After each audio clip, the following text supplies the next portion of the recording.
नमस्कार दोस्तों, स्वागत है आप लोगों का आपके अपने YouTube चैनल हिंदी साहित्य वाला पे। मैं विक्रम कुमार वर्मा आप लोगों का बहुत बहुत स्वागत करता हूं अपने YouTube चैनल पे। दोस्तों, जैसा कि आप लोगों को वाइट बोर्ड पे दिखाई दे रहा होगा, 14 सितंबर हिंदी दिवस।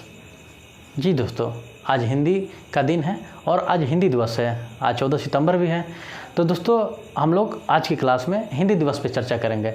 चूँकि दोस्तों हम लोग इस प्लेटफॉर्म पे हिंदी साहित्य पढ़ते हैं, तो हिंदी दिवस पे हिंदी का चर्चा करना अनिवार्य है दोस्तों। अगर हम लोग नहीं करते हैं तो एक तरफ से हिंदी के साथ दोस्तों ये भेदभाव होगा।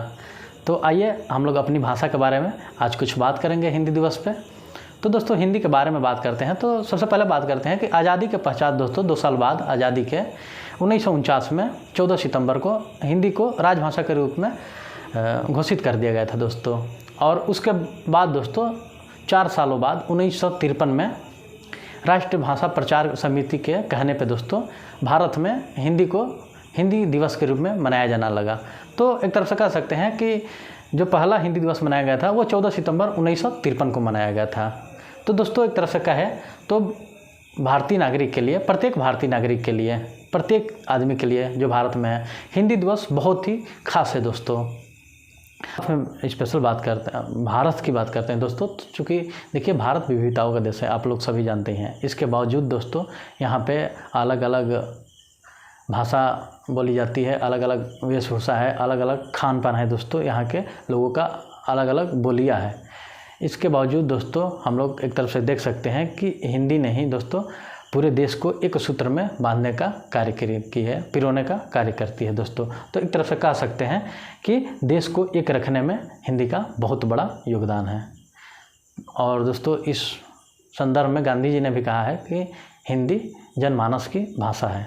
तो दोस्तों कह सकते हैं हम लोग कि हिंदी ने हमें दुनिया में एक अलग पहचान दिलाई है। और दुनिया में क्यों अलग पहचान दिलाई है दोस्तों? क्योंकि हिंदी केवल मूल रूप से भारत में ही नहीं, भारत के अलावा भी अन्य देशों में भी बहुत से देश हैं जहाँ पे बोली पढ़ी जाती है, समझी जाती है दोस्तों।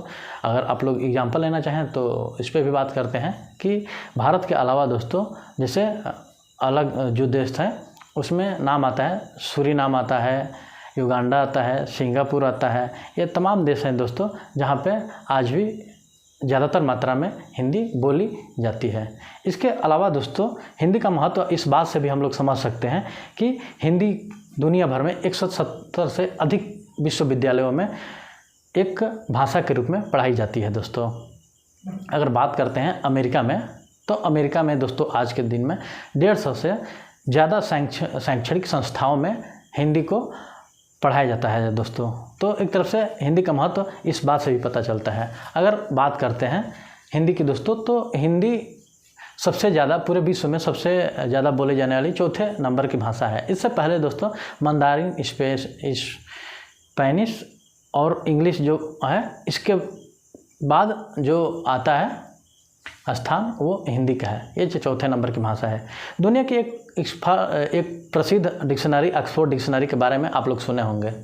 जी, वही ऑक्सफोर्ड डिक्शनरी जो लगभग प्रत्येक बच्चे के घर में जो पढ़ता है उसके यहाँ ऑक्सफोर्ड डिक्शनरी पढ़ी होती है। तो ऑक्सफोर्ड डिक्शनरी की बात करते हैं दोस्तों। क्यों आई? क्योंकि ऑक्सफोर्ड डिक्शनरी में भी हर साल भारतीय शब्दों को जगह दिया जा रहा है। और उसमें हम लोग एग्जाम्पल पे देख सकते हैं जैसे कि कुछ शब्द जैसे कि सूर्य नमस्कार है, नारी शक्ति है, बदमाश है, चाचा है, चौधरी है, इस तरह के शब्दों को जगह दिया जा चुका है। तो दोस्तों हिंदी का महत्व इस बात से भी पता चलता है।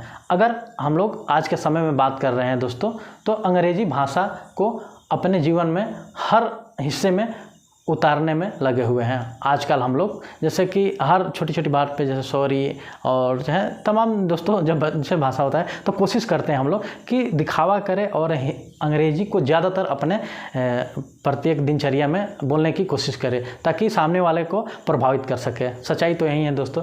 लेकिन अगर हिंदी की बात करते हैं दोस्तों, तो हिंदी का हमारे जीवन में अलग ही महत्वपूर्ण योगदान है, जिस तरह एक माँ का अपने बच्चे के लिए होता है दोस्तों। चूँकि हिंदी मातृभाषा है तो दोस्तों मातृभाषा का एक अलग ही महत्व है। आप एग्जाम्पल से हम लोग देख सकते हैं कि जो मम्मी होती है, हम लोग की माँ होती है, माँ का अपने बच्चे के लिए ममता अलग होता है दोस्तों। अगर मम्मी की जगह, माँ की जगह आपके कोई भी औरत जो हो स्थान ले ले, आपके प्रति कितना भी प्यार दिखाए, लेकिन जो माँ का ममता होता है वो कोई अन्य पूरा नहीं कर सकता। तो एक तरफ से हम लोग कह सकते हैं कि जो स्थान आपकी, एक तरफ से कह सकते हैं कि आपकी माँ का स्थान कोई नहीं ले सकता, उसी प्रकार हमारी मातृभाषा हिंदी का स्थान कोई भी भाषा नहीं ले सकती है दोस्तों। तो ये रहा दोस्तों, एक आप लोग मूवी भी देखे होंगे, अभी कुछ साल पहले ही आई थी KGF मूवी। तो उसमें भी कह रहा है कि सबसे बड़ी, दुनिया की सबसे बड़ी योद्धा माँ होती है दोस्तों। माँ का स्थान सच में कोई नहीं ले सकता। वैसे ही हिंदी का हम लोग के जीवन में स्थान है दोस्तों। चाहे हम लोग दिखावा के लिए कितना भी अंग्रेजी भाषा या दूसरी भाषाएं बोल लें, लेकिन हिंदी का अलग ही स्थान है। आज़ादी के इतने साल हो गए दोस्तों, स्वतंत्रता संग्राम के सेनानियों की इच्छा अभी तक अधूरी है दोस्तों, जो राष्ट्रभाषा बनाने की इच्छा थी दोस्तों उन लोगों की। और क्यों? क्योंकि हिंदी भाषा देश की राजभाषा ही बन पाई है दोस्तों। आज पूरे देश में हिंदी बोलने समझने वाले लोग रहते हैं, लेकिन इसके बावजूद दोस्तों, जैसे कि हम लोग बात करते हैं गैर हिंदी जो राज्य है, वहाँ भी हिंदी को कम चलाऊ बोला और समझा जाता है दोस्तों। और लेकिन दोस्तों, भले ही आधिकारिक तौर पे राष्ट्रभाषा ना बन पाई हो हिंदी दोस्तों, भले ही आधिकारिक तौर पे राष्ट्रभाषा ना बन पाई हो, लेकिन अगर एक तरह से बात करें तो व्यवहारिक तौर पे हिंदी इस देश में सर्वव्यापी भाषा है दोस्तों। हमारे भारत देश में ये सर्वव्यापी भाषा है। लगभग हर जगह, भारत के हर कोने में हिंदी बोली और लगभग समझी जाती है। जो गैर हिंदी भी राज्य है, वहाँ भी कम चलाओ हिंदी बोली और समझी जाती है। तो ऐसा नहीं कह सकते कि ये कहीं एक देश में, मतलब जैसे कि केवल भारत में सिमटी हुई या किसी राज्य में हिंदी भाषा है। ये पूरा विश्वव्यापी हो गई है दोस्तों। कह सकते तो पूरे विश्व में हर क्षेत्र में कहीं ना कहीं थोड़ी या ज़्यादा बहुत इसको बोला और समझा जाता है।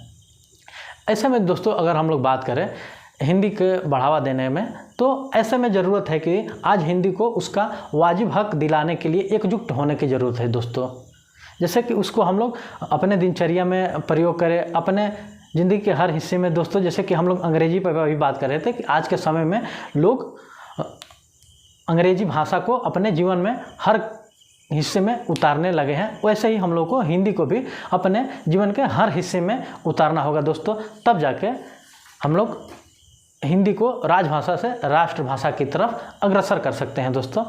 साथियों, अगर देश को एक सूत्रता में बांधने वाली हिंदी सिर्फ एक भाषा ही नहीं, एक बात और है दोस्तों, जैसे कि हिंदी केवल एक सूत्र में बांधने वाली भाषा ही नहीं है, ये भाव की एक अभिव्यक्ति है। हिंदी जो है दोस्तों, यह भाव की एक अभिव्यक्ति है। तो आइए दोस्तों, इससे मिलकर सब लोग अधिक से अधिक बोलचाल में उपयोग लाए, ताकि ये जल्द से जल्द दोस्तों अग्रसर हो राष्ट्रभाषा की तरफ बनने में। अंततः दोस्तों, मैं 2 पंक्तियों से अपनी वाणी को विराम देना चाहूँगा। तो वो 2 पंक्तियाँ ऐसे है दोस्तों कि हिंदी है हम, वतन हिंदुस्तान हमारा। हिंदी है हम, वतन हिंदुस्तान हमारा, सारे जहाँ से अच्छा हिंदुस्तान हमारा, सारे जहाँ से अच्छा हिंदुस्तान हमारा। तो दोस्तों, आज की जो छोटी सी आप लोग के हमारे बीच संवाद थी दोस्तों, तो ये रही दोस्तों। तो आज अब यहीं पे हम लोग अपना संवाद समाप्त करते हैं दोस्तों। तो जय हिंद दोस्तों, जय भारत। आज की क्लास के लिए इतना ही। अगर आप लोगों को वीडियो अच्छी लगी तो चैनल को लाइक, सब्सक्राइब और शेयर जरूर कीजिए दोस्तों। धन्यवाद।